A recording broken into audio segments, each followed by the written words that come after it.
The top Ukrainian official says 10 humanitarian corridors are open today for more civilians to evacuate areas around Kyiv and a city in southeastern Ukraine near the Russia border. The UN says more than 2.8 million people have fled Ukraine since the invasion started, with fears that that number could rise as high as 10 million. Let's bring in ABC's Victor Kendo in Krakow, Poland, along with ABC's Alex Prechet in Washington for more on this. Victor, these numbers are daunting. A senior U.S. official says that total number of refugees could top 8 to 10 million. 1.7 million are already in Poland, more than the country was prepared for. So how are they handling this? Well, Diane, the leaders of the two largest cities here in Poland, Warsaw and here in Krakow, have essentially said that they are running out of room and resources. Right now, we are inside of a shuttered mall that was set to be demolished, but the owner decided to delay that and convert it into what is now a help center. And the first Ukrainian refugees are arriving now, like that little toddler you saw right there in the volunteers' arms. Let me show you what it looks like inside what used to be stores. They are now lined with cots like these. There are several different stores now set up with these beds. There are also bathrooms and showers. A temporary solution here before these people find a more permanent fix. Diane? All right. And Alex, delegations from Ukraine and Russia, they're meeting virtually for a fourth round of talks today. What's the latest?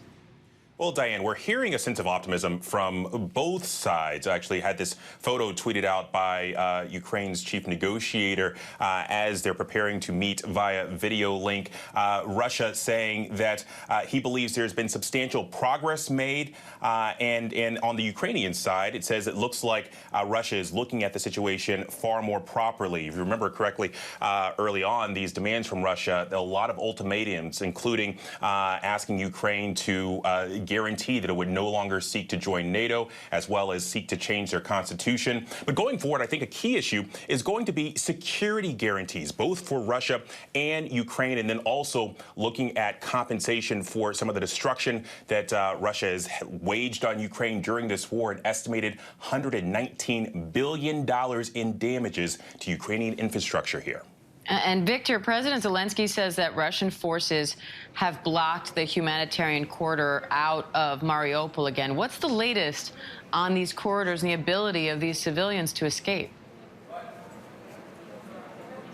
Diane, over the weekend, there was some progress made on those corridors. More of them were opened up where Russians would allow Ukrainian citizens safe passage to evacuate. And on Saturday alone, some 13,000 Ukrainians were able to use those corridors. And that came one day after President Zelensky accused Russian forces of targeting what was supposed to be those safe corridors. What I can tell you now is, having been on the ground for a few days, the people that we are speaking with who have fled the war-torn country, they're the ones who have spent days, in some cases a week, under their homes or in a bunker, and then it's taken them another 3, 4, 5 days to get to the border in Poland and then make their way here across the border or into Krakow, Warsaw, the cities which are now swelling up with refugees. Diane? And Alex, a U.S. official tells ABC News that Russia has asked China for military support. How is China responding, and what would that mean for Ukraine, the U.S., and its allies?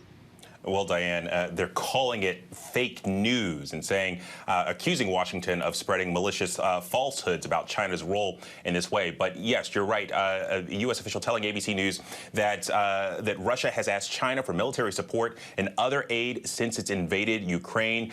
Jake Sullivan over the weekend saying that the U.S. is closely watching interactions between Russia and China, and that it's also been in contact with Beijing to warn them against compensating Russia over these sanctions waged by the U.S. and the rest of its Western allies. All right, Alex Prechet, Victor Kendo, thank you both.